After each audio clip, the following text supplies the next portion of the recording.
بسم الله halkan waxaan rabaa inaan hambaliyo bogaadin ugu diro ciidankii shalay sameeyay howlgalkii ka dhama argagixisada kana fuliyay deegaanka Booca ee hoostagta degmada Beledweyne runtii waxay ahayd fariin ama cashir loo diray argagixisada meel walba ay joogaan taasoo ahayd in dadka damiirkooda iyo dareenkooda wali uu nool yahay iskana dhicin karo waxaan rabaa inaan halka ka cadeeyo anaku argagixisada meel walba ay joogto ummadda Soomaaliyeed waxay ku haysaa dhibaato laakiin anaka gaar ahaan dadkeena reer Hiiraan waxay nagu haysaa hal ma taqaana beegsi ka duwan deegaanada kala ay hayaan deegaanada kale ay maamulaan beegsi aysan ku hayn ay nagu hayaan taasoo sabab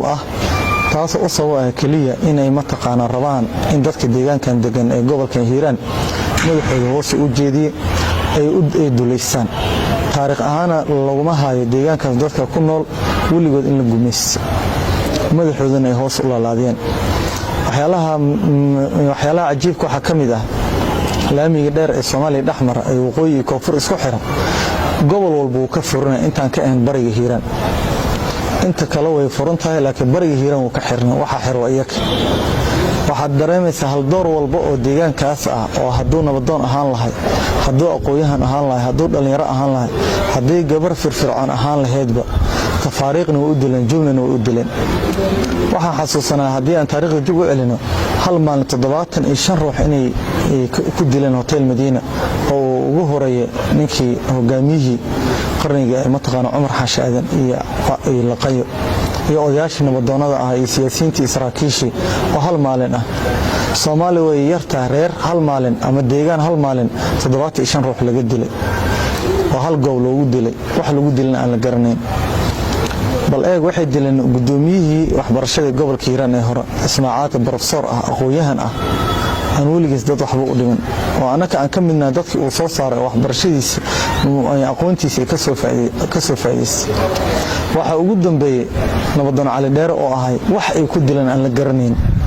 haddana ay sameynayaan intii ka gaareen kibir iyo mutakabbirnimo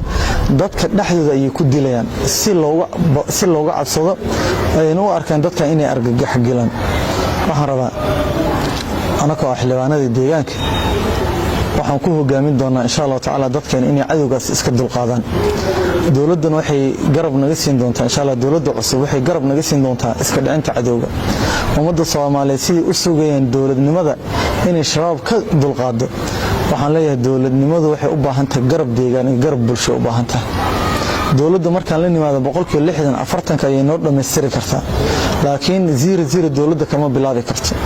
dadkeen ayaan abaabuli doonaa waxaan ku jihayn doonaa cadawga waan iska dhicin way naga tirayarihiin way naga tabar xumihiin waxay ku soo arooreen qarax iyo cunug yar soo marahabaabiyaan oo ma taqaana qaraxyo intaasna waxaan leenahay laba mid ay noqon doontaa ama waxaan ku noolaan doonaa nolol xayi ah oo sidii aabayaasheenaba noloshaas xayi ugu noolaan jireen ama waxaan ugu noolaa ama adduunyadana ka tagi doonaa anagoo halgamayno oo cadawga iska dhicinayno labadaas midkood ay noqon doontaa ee tan saddexaad oo hadda ay rabaan in cadawga argagixisada ugu dulhaayo ma suurtagal doonto maamulka gobolka Hiiraan gudoomiyaha gobolka ugu horeeya kelmadiisa ahay tacsiyo kuma jirayna oo ku mahadsan yahay kaliya waxaan u baahanahay ficil dhab ah ayaan u baahanahay oo hadda uu bilowday ficilkaas inuu sii socdo dadkaas abaabulna anaka xildhibaanada deegaanka ahna mas'uuliyad ayaa naga saaran wax micnay noo sameynaysa iyo qalbigeenu kuma farxi karo oo xasilooni kuma dareemi karo in dadkeena cadow uu dul haysto anaka aan ku jirno qolal mukayfiya baaburo mukayfina aan ku socono sheegana dadkaas inay mataleen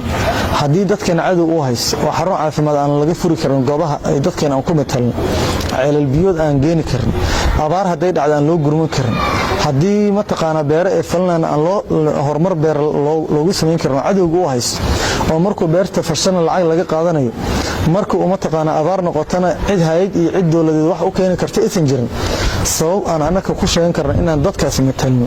haddana qalbigeena oo xasilooni ku dareemayo ma jirayso insha Allah taala dadkeena dhibta iyo dheefta aan la qaybsan doonaa halka ay ku jiraan ayaan hogaamin doonaa waxaan insha Allah taala ku hogaamin doonaa in cadawgaas isku dulqaadaan arrimahooda horumareedna ay ka shaqeeyaan taas ayaa waay fursadda ugu maanta aan rabay inaan uga faa'iideysto halkan hambaliyadaas iyo bogaadinkaas u dira halgan kugu bilowday ma dhamaanin shalay noo bilowday laakiin xilligu dhamaan doono wax waay marka laga waayo shabaab deegaanada aan joogno iyo Soomaaliya guud ahaan deegaanada aan anaka hadda joogno markaan ka sifeeyno kuma siifaysanayno walaalahan deegaanada diriskeena ma taqaan iyaduna aan ka xoreyn doono insha Allah taala waan aaminsanahay dadka deegaankaas inay yihiin haliyaayo cadowga weligoodna aan isku dhiibin